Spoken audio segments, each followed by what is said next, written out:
அந்த மழை இரவில் என் உலகமே சரிந்து விழுந்தது. கார் விபத்து, என் கணவர், அவரது தலையில் பலத்த காயம், மருத்துவமனை, 5 நாட்கள் போராட்டம், பின்னர் அந்த கொடூரமான செய்தி, அவர் இறந்துவிட்டார். என் கண்களில் இருந்து கண்ணீர் வழிந்தது. ஆனால் அந்த கண்ணீருக்கு பின்னால் என் வாழ்க்கையில் ஒரு புதிய அத்தியாயம் காத்திருப்பதை நான் அறிந்திருக்கவில்லை. என் பெயர் கோமதி. எனக்கு வயது 20. திருமணமாகி 3 வருடங்கள் ஆகிறது. என் கணவர் சண்முகம் ஒரு மெடிக்கல் ஸ்டோர் நடத்தி வந்தார். அவர் மிகவும் நல்லவர். அவர் என்னை மிகவும் கவனித்துக் கொண்டார். எங்கள் வாழ்க்கை மகிழ்ச்சியாக இருந்தது. ஆனால் அந்த மழை இரவு எங்கள் வாழ்க்கையை தலைகீழாக மாற்றியது. என் கணவர் இறந்த பிறகு நான் முற்றிலும் நொந்து போனேன். எங்களுக்கு குழந்தைகள் இல்லை. நான் ஒரு விதவையாக தனியாக நின்றேன். என் பெற்றோர்கள் என்னை கிராமத்திற்கு அழைத்துச் சென்றனர். 3 மாதங்கள் நான் கிராமத்தில் இருந்தேன். ஆனால் மனம் எங்கும் இல்லை. என் கணவர் இல்லாத வெற்றிடம் என்னை விழுங்கிக் கொண்டிருந்தது. 3 மாதங்களுக்குப் பிறகு நான் மீண்டும் என் மாமியார் வீட்டிற்கு திரும்பினேன். அப்போதுதான் அமரேசனை மீண்டும் சந்தித்தேன். அவர் என் கணவரின் நண்பர். அவர் மெடிக்கல் ஸ்டோரை கவனித்துக் கொண்டிருந்தார். அவர் என்னிடம் அந்த 3 மாதங்களின் கணக்கை கொடுத்தார். ஒவ்வொரு பைசாவையும் என்னிடம் ஒப்படைத்தார். அவரது நேர்மை என்னை வியப்பில் ஆழ்த்தியது. நான் அவரிடம் சொன்னேன், அமரேசன், இனிமேல் நீதான் இந்த மெடிக்கல் ஸ்டோரை முழுமையாக கவனித்துக் கொள்ள வேண்டும். உன் சம்பளத்தை நான் உயர்த்தித் தருகிறேன். அவர் சம்மதித்தார். நாங்கள் ஒன்றாக வேலை செய்ய ஆரம்பித்தோம். மெடிக்கல் ஸ்டோர் எங்கள் வீட்டின் பின்புறத்தில் இருந்தது. நான் வீட்டில் தனியாக இருந்தேன். ஒரு பெரிய டிவி இருந்தது. அதில் என் பொழுதை கழித்தேன். சாப்பிடுவேன், படுப்பேன். என் தனிமை என்னை மெதுவாக கொன்று கொண்டிருந்தது. ஒவ்வொரு நாளும் என் கணவரை நினைத்து, அவருடன் கழித்த தருணங்களை நினைத்து நான் பைத்தியம் போல மாறிக்கொண்டிருந்தேன். அப்போதுதான் அமரேசன் என் வாழ்க்கையில் ஒரு புதிய ஒளியாக வந்தான். ஒவ்வொரு மாலையும் அவர் வந்து கணக்குகளை என்னிடம் கொடுத்துவிட்டுச் செல்வார். சில நேரங்களில் நான் மெடிக்கல் ஸ்டோருக்குச் சென்று அவருடன் பேசுவேன். அவர் என்னிடம் மிகவும் மரியாதையாக பேசினார். நான் அவருடைய குடும்பத்தை பற்றி கேட்டேன். அவர் தனியாகத்தான் இருக்கிறார். திருமணமாகவில்லை. வயது 31 ஆகிறது என்று சொன்னார். நாங்கள் வந்து பேச பேச அவர் மீது எனக்கு ஒரு பிடிப்பு ஏற்பட்டது. அவர் பார்ப்பதற்கு அழகாக இருந்தார். உயரமான உடல், அழகான முகம்.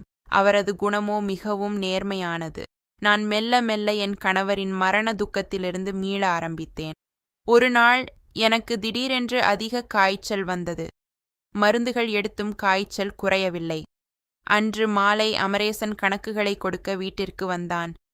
வீட்டின் கதவு திறந்திருந்தது. உள்ளே வந்து பார்த்தபோது நான் உடம்பு சரியில்லாமல் படுத்திருப்பதைக் கண்டான். உடனே என் நெற்றியில் கை வைத்து பார்த்தான். காய்ச்சல் அதிகமாக இருந்தது. உடனே மருத்துவமனைக்கு அழைத்துப் போக வேண்டும் என்று சொல்லிவிட்டு என்னை அழைத்துச் சென்றான். மருத்துவமனையில் டைபாய்டு காய்ச்சல் என்று கண்டறியப்பட்டது. 2 அல்லது 3 நாட்கள் மருத்துவமனையில் தங்க வேண்டும் என்று சொன்னார்கள். அமரேசன் எனக்காக எல்லாவற்றையும் செய்தான். மருந்து வாங்கி வந்தான். உணவுக்கு ஏற்பாடு செய்தான். இரவு முழுவதும் என்னுடன் இருந்தான். 3 நாட்களும் அவன் மருத்துவமனையிலேயே இருந்தான். அவன் என்னை கவனித்துக் கொண்ட விதத்தை பார்த்ததும் என் மனதில் ஒரு தனிப்பட்ட பாசம் உருவானது. அவன் மீது ஒரு அன்பு வந்தது. நான் குணமடைந்த பிறகு அவன் எனக்கு சாப்பாடு எடுத்து வந்தான். என் உடலில் பலவீனம் இருந்ததால் அவனே எல்லாவற்றையும் செய்தான். நான் முழுமையாக குணமடைந்த பிறகு மீண்டும் மெடிக்கல் ஸ்டோருக்கு செல்ல ஆரம்பித்தேன். அப்போது எங்களுக்குள் நெருக்கம் அதிகரித்தது. ஆனால் அமரேசன் எந்த எதிர்வினையும் காட்டவில்லை. அவன் மிகவும் நேர்மையானவனாக இருந்தான். ஒரு நாள் காலை நான் குளியலறையில் குளித்துக் கொண்டிருந்தேன். வீட்டின் கதவை பூட்ட மறந்துவிட்டேன். அப்போது அமரேசன் சாவி எடுக்க வந்தான். அவன் உள்ளே வந்து நான் குளித்துவிட்டு வெளியே வந்ததை பார்த்தான். நான் கதவை மூடாமல் இருந்தேன். ஏனென்றால் யாரும் வருவதில்லை என்ற நினைப்பு. ஆனால் அன்று அவன் வந்துவிட்டான். நாங்கள் இருவரும் ஒருவரை ஒருவர் பார்த்து கொண்டோம். நான் வெட்கத்துடன் திரும்பினேன். அவன் சாவியை எடுத்துக்கொண்டு எதுவும் பேசாமல் சென்று விட்டான். அன்று நான் மெடிக்கல் ஸ்டோருக்கு செல்லவில்லை. மதியம் நான் அவனுக்கு தொலைபேசியில் அழைத்தேன். சாப்பிட வாருங்கள் என்றேன். நான் இங்கே சாப்பிடுவேன் என்றான். வீட்டுக்கு வாருங்கள் என்று நான் வற்புறுத்தினேன். சிறிது நேரம் கழித்து அவன் என் வீட்டிற்கு வந்தான். நாங்கள் பசன்னு ஒன்றாக சாப்பிட்டோம். ஒருத்தரை ஒருவர் ரகசியமாக பார்த்து கொண்டோம். எதுவும் பேசவில்லை. சாப்பிட்ட பிறகு அமரேசன் என்னிடம் மன்னிப்பு கேட்டான். நான் வேண்டுமென்றே உங்களை பார்க்கவில்லை. சாவி எடுக்கத்தான் வந்தேன் என்றான். நான் அது தவறு இல்லை. நான் தான் கதவை மூடாமல் விட்டுவிட்டேன் என்றேன். அப்போது நான் ஒரு முடிவு எடுத்தேன். அமரேசன், நான் உன்னிடம் ஒரு உண்மையை சொல்லட்டுமா? எனக்கு உன்னை ரொம்ப பிடித்துவிட்டது. கடந்த சில நாட்களில் உன் மீது காதல் வந்துவிட்டது. மருத்துவமனையில் நீ என்னை கவனித்துக் கொண்ட விதம் என்னை கவர்ந்தது. என் கணவர் இறந்த பிறகு நீதான் மெடிக்கலை நேர்மையாக நடத்துகிறாய். உனக்கு பதிலாக வேறு யாராவது இருந்திருந்தால் பணத்தை ஏமாற்றியிருப்பார்கள். ஆனால் நீ அப்படி செய்யவில்லை. எனக்கு உன்னை பிடித்துவிட்டது என்றேன். நான் அவன் அருகில் சென்றேன். ஆனால் அமரேசன் எதுவும் பேசவில்லை. எந்த எதிர்வினையும் காட்டவில்லை. அவன் அங்கிருந்து சென்றுவிட்டான். எனக்கு என்ன செய்வதென்று புரியவில்லை. நான் தவறு செய்கிறேனோ என்ற கேள்விகள் என் மனதில் எழுந்தன. மாலை 6 மணிக்கு மேல் மெடிக்கல் ஸ்டோர் மூடப்பட்டது.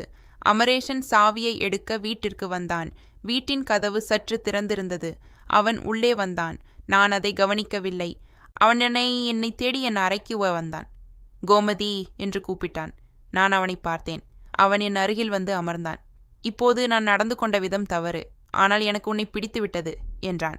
நான் எழுந்து அமர்ந்தேன். நாங்கள் இருவரும் மிகவும் அருகில் இருந்தோம். அமரேசன் என் கைகளை பிடித்தான். உங்கள் கணவர் என் நல்ல நண்பர். அவரை ஏமாற்றுவது போல் நான் நடந்து கொள்வது தவறு. ஆனால் எனக்கு உங்களை மிகவும் பிடிக்கிறது. உங்களுக்கு என்மேல் காதல் இருக்கிறதா? அது உண்மையா என்றான். நான் சொன்னேன், என் கணவருக்குப் பிறகு உன்மேல் மட்டும்தான் உண்மையான அன்பும் பாசமும் கொண்டேன். நீ இல்லை என்றால் வேறு யாராவது இருந்திருந்தால் எனக்கு தவறு செய்திருப்பார்கள். ஆனால் நீ நேர்மையாக நடந்து கொண்டாய். அமரேசன் மனதை மாற்றிக்கொண்டான். நாங்கள் ஒருவரை ஒருவர் காதலிக்கத் தொடங்கினோம். ஒவ்வொரு நாளும் ஒன்றாக நேரத்தை செலவிட ஆரம்பித்தோம். அவன் என்னை ஒரு கணவனைப் போல நேசித்தான். பின்னர் நாங்கள் திருமணம் செய்து கொள்ள முடிவு செய்தோம். அமரேசனுக்கு 31 வயது, எனக்கு 20. நான் ஒரு விதவை. ஆனால் எங்கள் காதல் வலிமையானது. சில நாட்களிலேயே நாங்கள் திருமணம் செய்து கொண்டோம். இப்போது நாங்கள் ஒரே வீட்டில் மகிழ்ச்சியாக வாழ்கிறோம். அமரேசனின் பெற்றோர்களுடன் நானும் வசிக்கிறேன். நாங்கள் ஒருவருக்கொருவர் மிகவும் நேசிக்கிறோம். எனக்கு என் கணவரின் ஆதரவு கிடைத்தது. அவருக்கு புரிந்து கொள்ளும் மனைவி கிடைத்தாள். எங்கள் வாழ்க்கை மிகவும் சந்தோஷமாக உள்ளது. ஆனால் இது மட்டும்தானா? இந்த கதை இங்கு முடிவதில்லை. ஏனென்றால் நான் கண்டறிந்த ஒரு உண்மை. என் கணவரின் மரணம் ஒரு விபத்தா அல்லது வேறு ஏதோ ஒன்றா? அமரேசன் உண்மையில் நேர்மையானவனா?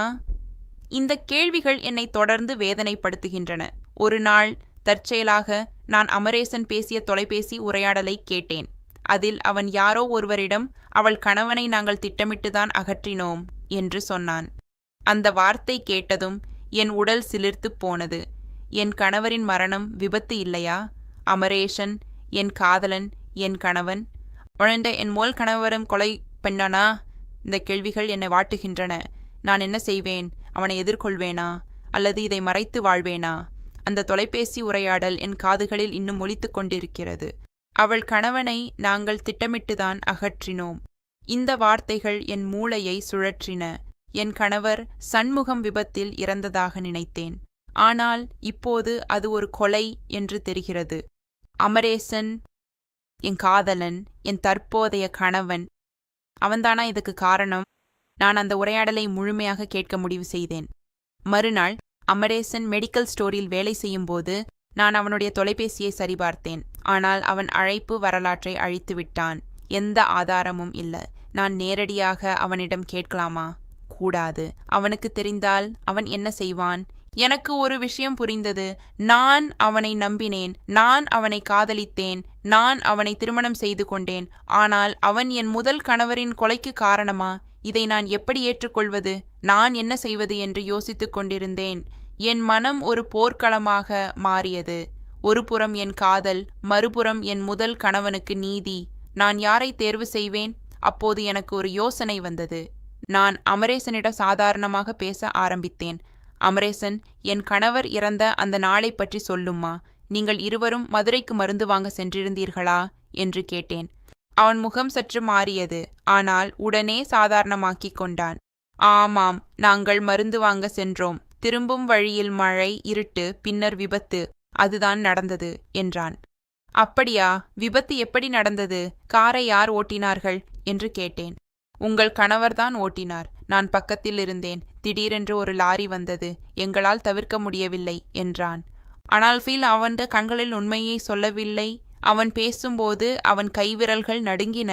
அவன் பொய் சொல்கிறான் என்பதை நான் உணர்ந்தேன். நான் ஒரு திட்டம் தீட்டினேன். எனக்கு ஒரு நண்பர் இருந்தார். அவர் ஒரு போலீஸ் அதிகாரி. நான் அவரை தொடர்பு கொண்டேன்.